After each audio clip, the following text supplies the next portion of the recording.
नमस्कार, सुदर्शन न्यूज में आपका स्वागत है। मैं हूं मुकेश कुमार और आप देख रहे हैं जवाब तो चाहिए।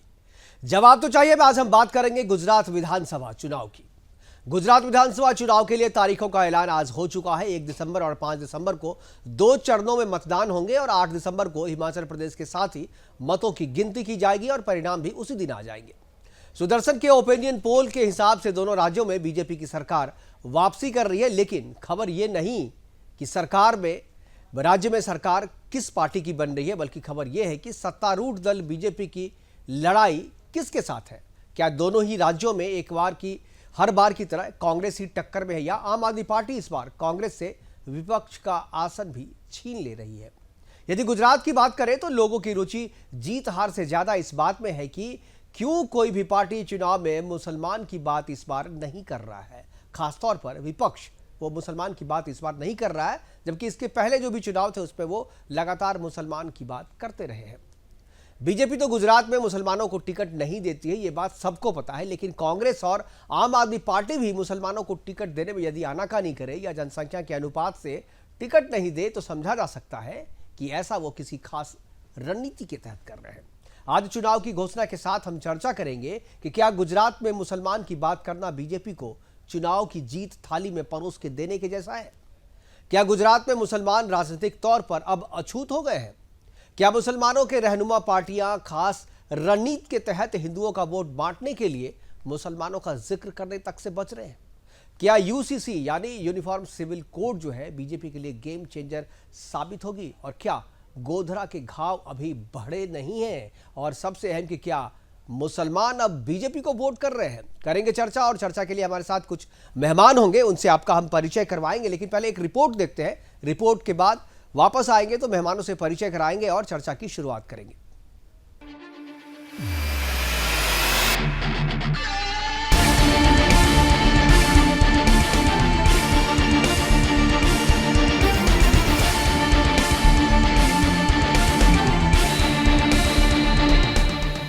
गुजरात चुनाव में इस बार भी मुसलमानों के पक्ष में खुलकर खड़ा होने से कांग्रेस या आम आदमी पार्टी को डर लग रहा है।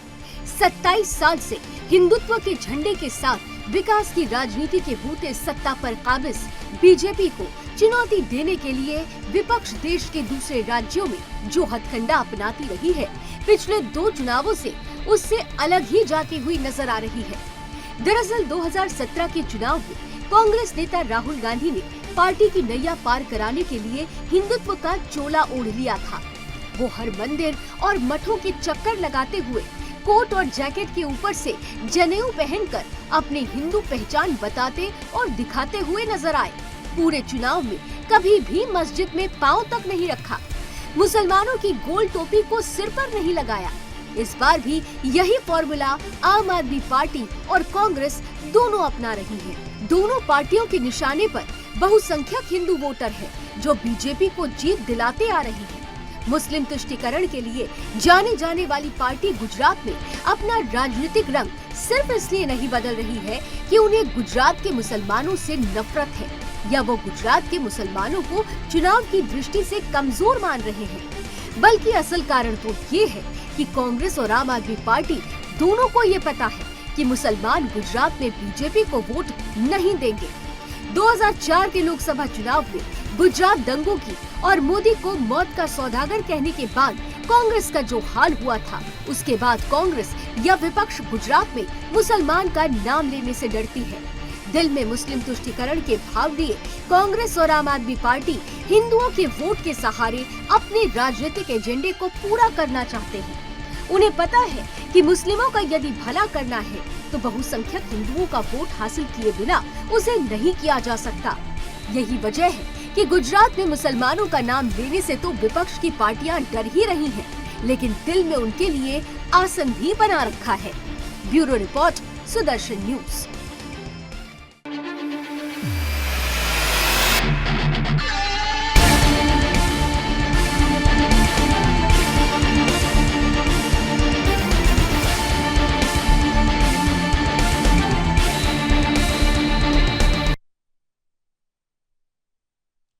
जी हाँ, कांग्रेस हो या आम आदमी पार्टी, ना तो उनकी उम्मीदवारी की लिस्ट में अभी तक किसी मुसलमानों का नाम आया है और ना ही मुसलमान जैसा कि दूसरे चुनाव में अक्सर नेता करते हैं, अभी तक गुजरात चुनाव में किसी भी ऐसे मुद्दे को उन्होंने हाथ भी नहीं लगाया है या किसी भी नेता ने इस तरीके का कोई बयान भी नहीं दिया है। करेंगे चर्चा।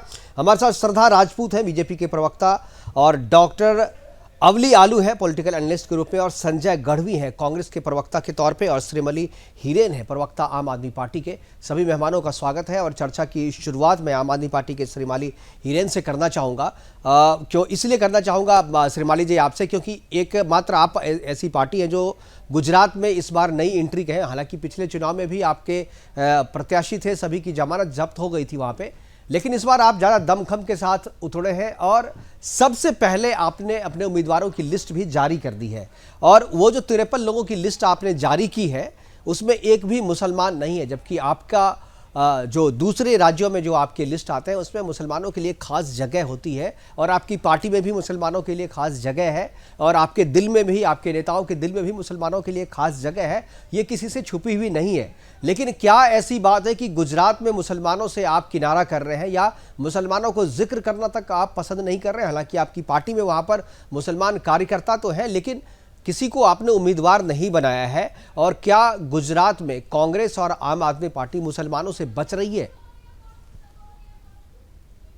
जी श्रीमली हिरेन जी। देखिए ऐसा है कि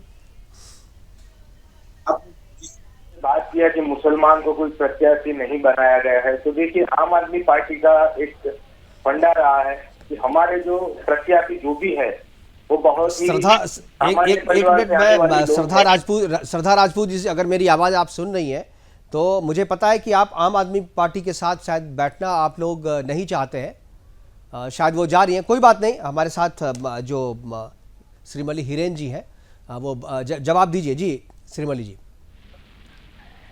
श्रीमली जी देखिए इस बार गुजरात के जो चुनाव है उसमें अभी आपने जो सवाल मुझे बताया कि मुसलमान प्रत्याशी नहीं है, देखिए हमारी लिस्ट अगर आप उस पे अध्ययन करेंगे तो आपको पता चलेगा कि जो बहुत ही कॉमन परिवार से आने वाले लोग हैं, सामान्य लोग हैं, जिस तरह से हमने दिल्ली में टिकट दिया था, पंजाब में टिकट दिया था, बहुत ही मिडिल क्लास फैमिली से आने वाले लोग हैं, कोई राजनेता फैमिली से बिलोंग करने वाले नहीं है।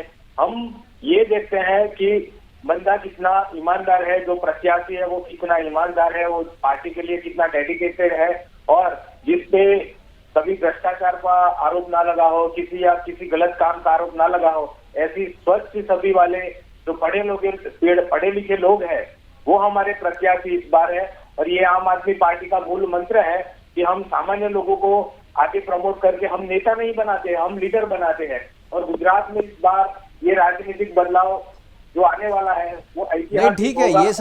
ये सारी चीजें तो सामान्य बातें हैं जो हर एक चुनाव में आप कहते हैं। ये सारी चीजें मैं इससे इनकार नहीं कर रहा हूं, आपने जो भी फार्मूला बताया है उम्मीदवार को सेलेक्ट करने का, लेकिन क्या आपके इस फार्मूले पे कोई मुसलमान सेट नहीं हो रहा है? नहीं जी, देखिए बिल्कुल ऐसा नहीं है। हमारा मुद्दा कोई किसी जाति धर्म या उसके ऊपर चुनाव करना या पसंद करना उम्मीदवार वो है ही नहीं। हमारा मुद्दा बिजली है, शिक्षा है, रोजगारी है, और महिलाओं को फ्री बस सुविधाएं हैं, जो हमारे आर्मी मैन और पुलिस जवान है उनको 1 करोड़ रुपए का सम्मान राशि है, वो हमारा मुद्दा है, वो हमारा असली उम्मीदवार है। कोई जिस जाति का है, धर्म का है, उससे हमें कोई लेना देना नहीं है। और हम सबको साथ लेकर चलने में मानते हैं। किसी को मार्जिनलाइज करके या किसी को पॉलिटिकल छुआछूत जो है वो करके हम गुजरात में राजनीति करने नहीं आए हैं। और इन मुद्दों पे हमारी जीत होगी, वो आपको 8 दिसंबर को मालूम पड़ जाएगा।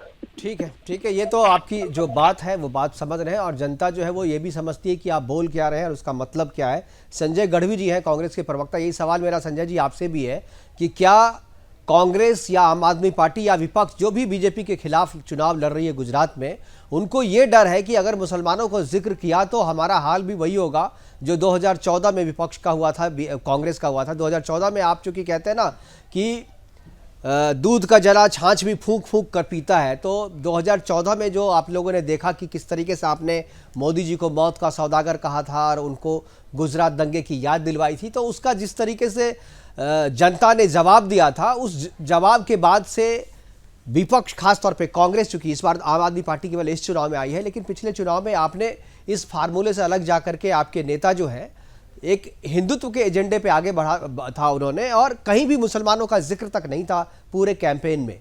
इस बार भी आप लोग वैसा ही कर रहे हैं, हालांकि इस बार कैंपेन ही बीजेपी नहीं कांग्रेस करती हुई दिख नहीं रही है।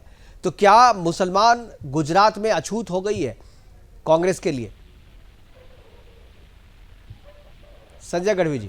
करती हुई दिखाई नहीं दे रही है। उसके लिए मैं बता दूं कि खुद मोदी साहब ने ये कहा है कि कांग्रेस घर घर जाकर लोगों के घर पे बैठकर कांग्रेस का प्रचार कर रही है, कांग्रेस की विचारधारा से लोगों को वाकिफ कर रही है।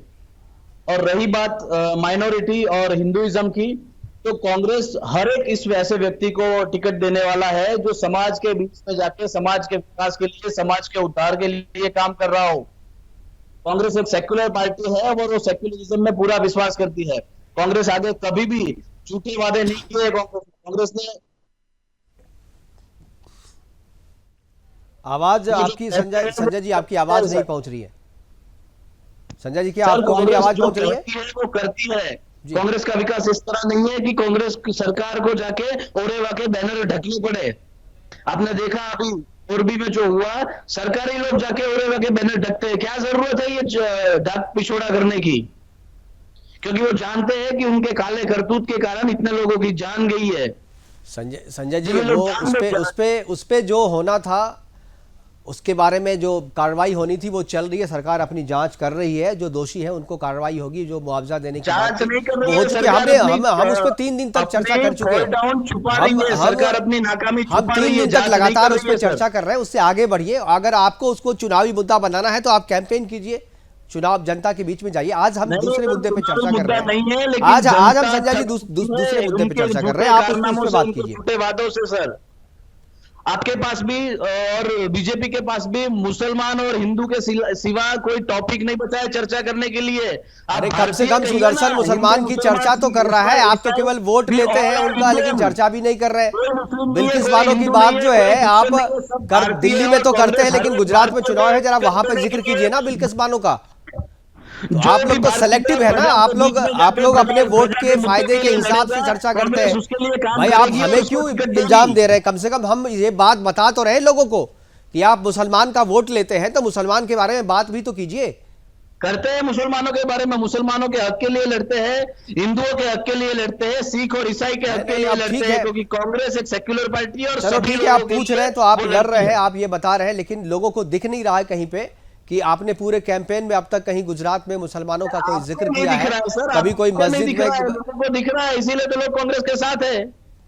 ठीक है, कांग्रेस के साथ है मुसलमान, मैं समझ रहा हूं। आम आदमी पार्टी भी ये कह रही कि हमारे साथ है, और बीजेपी को भी पिछले चुनाव में 24% मुसलमानों के वोट मिले थे, और धीरे धीरे मुसलमान जो है बीजेपी की तरफ भी आ रहे हैं। तो ये मैं इसीलिए इस बात का जिक्र कर रहा हूं, और इसीलिए आज ये चर्चा कर रहा हूं कि क्या मुसलमान विपक्ष के लिए गुजरात में अछूत हो गया है? क्या मुसलमान की बात करने से जो बहुसंख्यक हिंदू है वो एकजुट होकर के बीजेपी को वोट देता है? इसीलिए आप लोग मुसलमानों का जिक्र करना नहीं चाहते हैं, क्योंकि आपको लगता है कि ये बूमरैंग करेगा, ये मुद्दा ये हमारे ही उल्टा, हमारे ही खिलाफ पड़ेगा। इसलिए आप लोग मुसलमानों का जिक्र नहीं करते हैं और मुसलमानों की बात नहीं करते हैं, सिर्फ उसका वोट लेने की सोचते हैं। हमारे साथ डॉक्टर अवनी आल हैं, पॉलिटिकल एनालिस्ट हैं और चीज़ों को बहुत ही करीब से समझते हैं, और इनकी एनालिसिस बड़ी सटीक होती है। अलवी जी, आपसे अपनी जी यही सवाल मेरा है कि मुसलमानों जो कि 10% से ज़्यादा, हालांकि 2011 में 10% मुस्लिम थे, गुजरात में अभी 21 का जनगणना जो है वो अभी पूरा नहीं हुआ है, रिपोर्ट उसकी नहीं आई है, लेकिन ऐसा अनुमान किया जा रहा है, और जो जानकारी हमारे पास है कि करीब 18 से 19% मुसलमानों की जनसंख्या गुजरात में हो चुकी है, और एक अच्छे खासे, अब तक तो 9 से 10 सीटों को प्रभावित करते थे वो मुसलमान, लेकिन अब जो है लगता है ऐसा कि कम से कम 20 से 25 सीटें मुसलमान जो है वो प्रभावित कर रहे हैं वहाँ पे। बावजूद इसके जो मुस्लिम की राजनीति करती है जो पार्टियां, मुसलमानों का नाम नहीं ले रही है। क्या आपको लगता है कि ये 80 वर्सेस 20 की लड़ाई जो है गुजरात में हो जाती है अगर विपक्ष जो है वो मुसलमानों का जिक्र करता है तो, और इस लड़ाई में उन्हें हार मिलती है, इसीलिए वो उनका जिक्र करना नहीं चाहते, वोट तो लेते हैं लेकिन उनकी बात नहीं करते? जी अवनी जी, आपकी आवाज अवनी जी पहुंच नहीं रही है। हाँ, अच्छा, दोबारा आपसे ऑडियो जोड़ा जा रहा है आपसे। जी जी जी हाँ, बिल्कुल आ रही आवाज। आपको मेरी आवाज पहुंच रही है? आपने सवाल सुन लिया? नहीं, सवाल नहीं सुना मैंने, आवाज नहीं आ रही थी। अच्छा, अवनी जी, मेरा सवाल ये है कि क्या गुजरात में जो अभी 2021 की जनगणना की रिपोर्ट तो आई नहीं है, लेकिन ऐसा अनुमान लगाया जा रहा है कि 18 से 19% मुस्लिम आबादी वहां पर है, और मुस्लिम आबादी की बात जो है वो कोई भी नहीं कर रहा वहां पर, ना कांग्रेस ना आम आदमी पार्टी, जो दूसरे राज्यों में करती रही है मुसलमानों की बात, लेकिन वो नहीं कर रही है। उनको लग रहा है कि अगर मुसलमानों की बात हम करते हैं, बिल्किस बानो की बात करते हैं, तो ये लड़ाई 80 वर्सेस 20 हो जाती है, जिसका कि पॉलिटिकली नुकसान होता है कांग्रेस और आम आदमी पार्टी को, इसलिए वो जिक्र नहीं करती है। मुसलमानों का वोट तो लेना चाहती है ये पार्टियां, लेकिन उसका जिक्र अपने चुनाव प्रचार में या उनके मुद्दों को वो सीधे तौर पे जनता के सामने नहीं लाना चाहती। अवनी जी, मेरा ये मानना है कि कहीं ना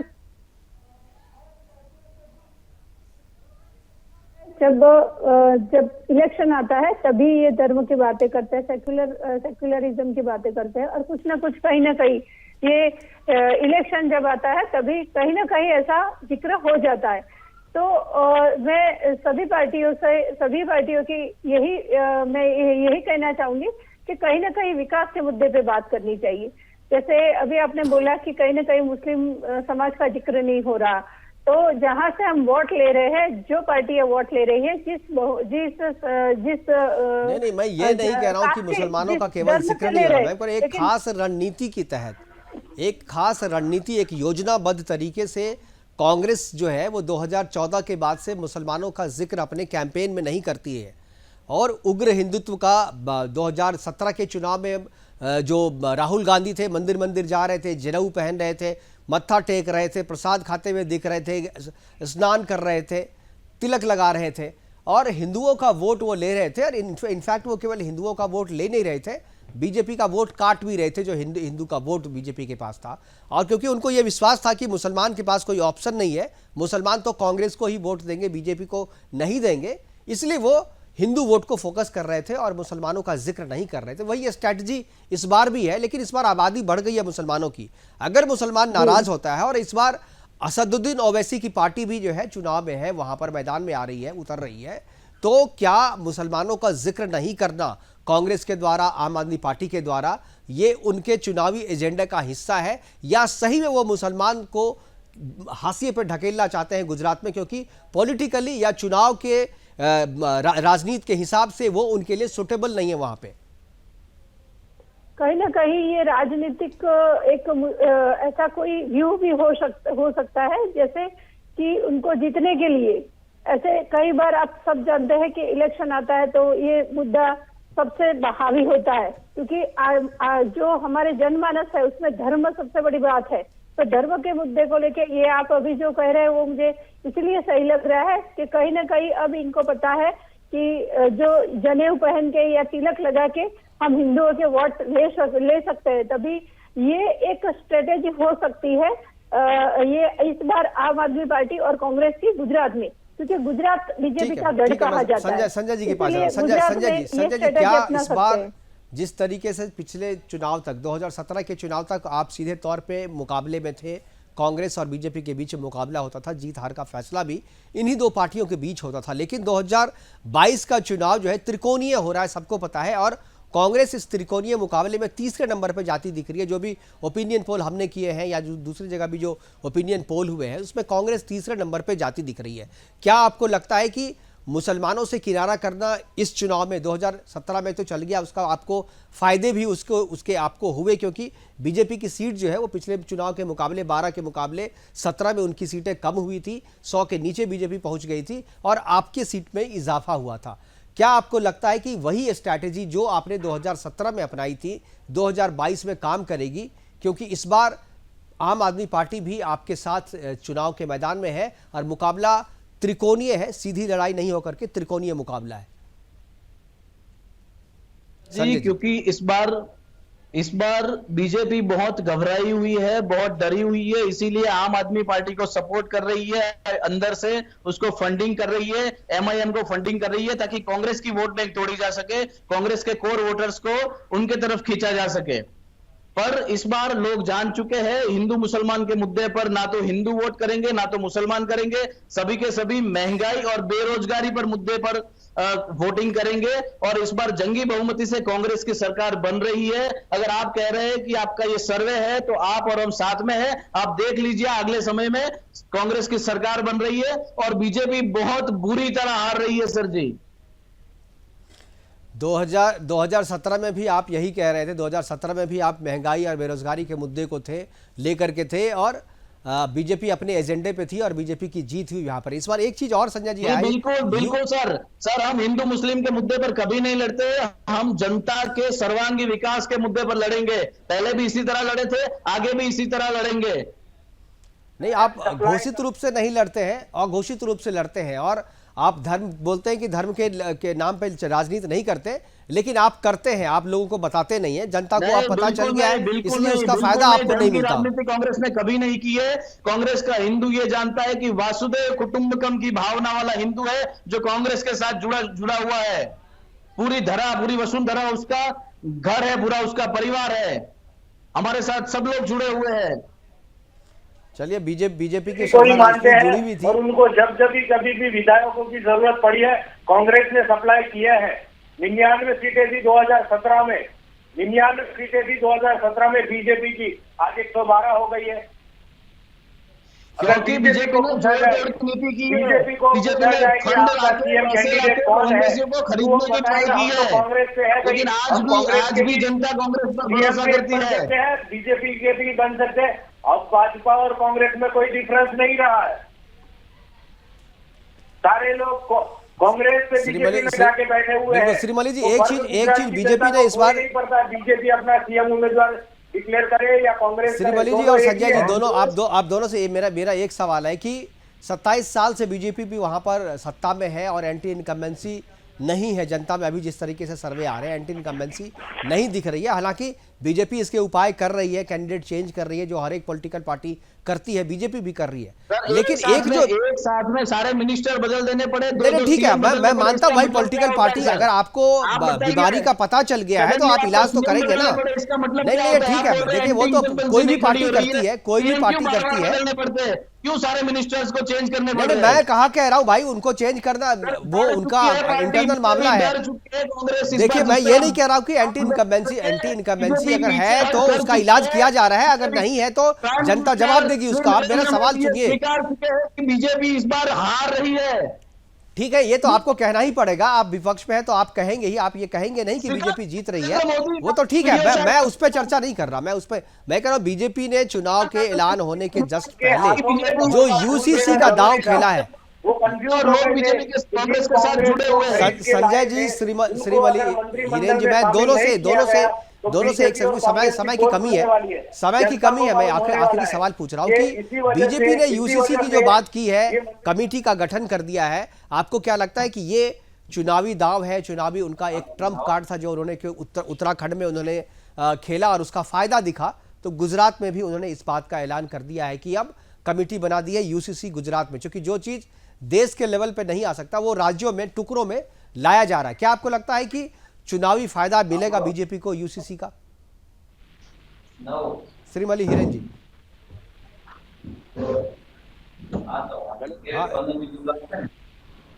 हिरेन जी, आपको आवाज आ रही है? जी, मैं यूसीसी पे आपके कमेंट सुनना चाह रहा हूं। जनता चाह रही है कि यूसीसी पे आपका क्या कहना, क्या गुजरात यूसीसी के लिए तैयार है? कि आपको लगता है कि यूसीसी की जरूरत है, पहले आ जाना चाहिए था, देर से लिया गया, सही फैसला है बीजेपी का? यूसीसी सिर्फ एक वोट बैंक खड़ा करने का चुनाव के टाइम पे बीजेपी का एक स्टंट है।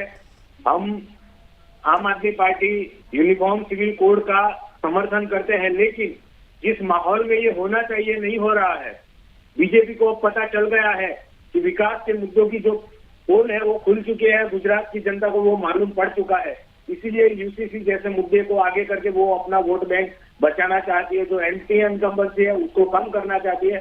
लेकिन गुजरात की जनता को पता है, अगर आज देश में मोदी जी जो देश के प्रधानमंत्री है, हम सबके प्रधानमंत्री है, वो यूनिफॉर्म सिविल कोड को लाएंगे, हम आम आदमी पार्टी उनका सपोर्ट करेंगे। लेकिन जिस तरह से गुजरात में चुनाव के माहौल है, उस टाइम पे यूनिफॉर्म सिविल कोड का जो स्टंट भारतीय जनता पार्टी गुजरात में लेकर आई है वो सिर्फ चुनावी स्टंट है और कुछ नहीं है।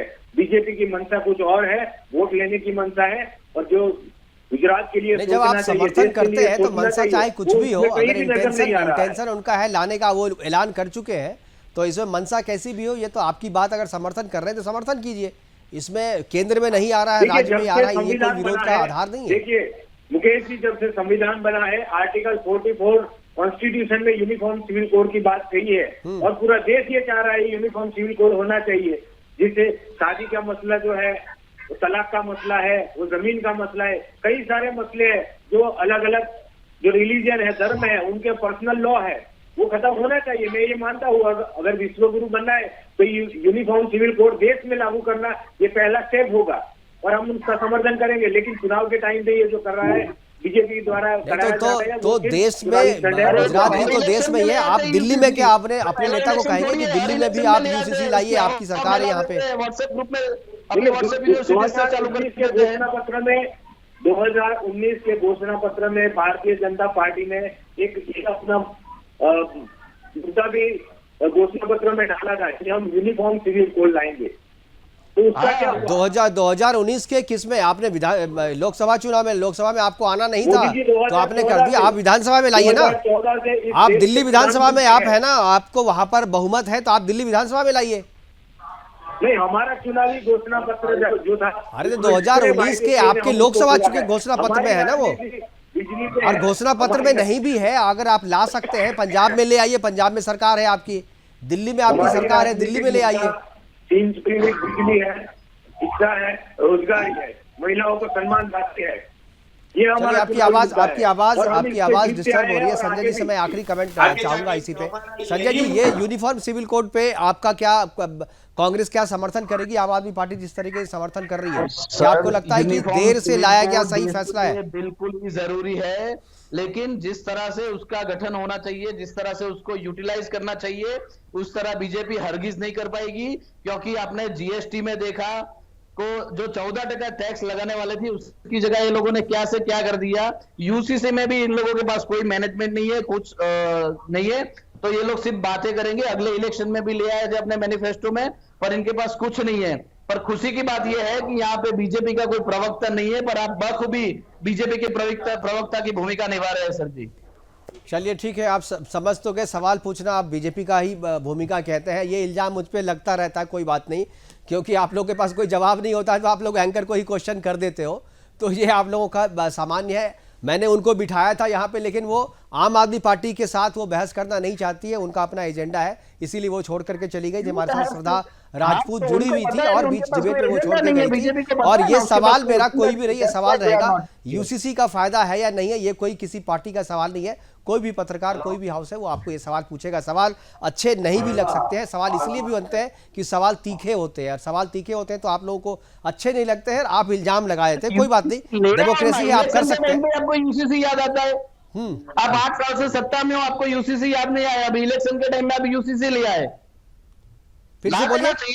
अच्छी बात है, ले आइए, हम समर्थन में आपके, अच्छी बात का समर्थन करेंगे हम। कौन सी बात अच्छी लगती है आपको, कौन सी बुरी लगती है, ये हम कैसे समझेंगे? इनके पास मैनेजमेंट का कोई तरीका नहीं है, इनके पास सिर्फ नहीं, आप तो बिल्कुल ये फ्यूचर टेंस में बात कर रहे हैं कि नहीं हो पाएगा, इतना आप कैसे जानते हैं? और आपके पास भी 2 राज्यों में सरकार है ना, आप ले आइए, वहां पर इंप्लीमेंट करके दिखाइए, एक उदाहरण पेश कीजिए, तो बीजेपी सीखेगी उससे। आपके पास छत्तीसगढ़ में या राजस्थान में लाने का मौका है ना, वहां लाइए, क्यों नहीं लाते हैं आप लोग वहां पे? और जो सरकार ला रही है तो आप उसका विरोध कर रहे हैं। हमारे साथ लाइए ना, हम लाइए ना, कहाँ विरोध कर रहे हैं हम?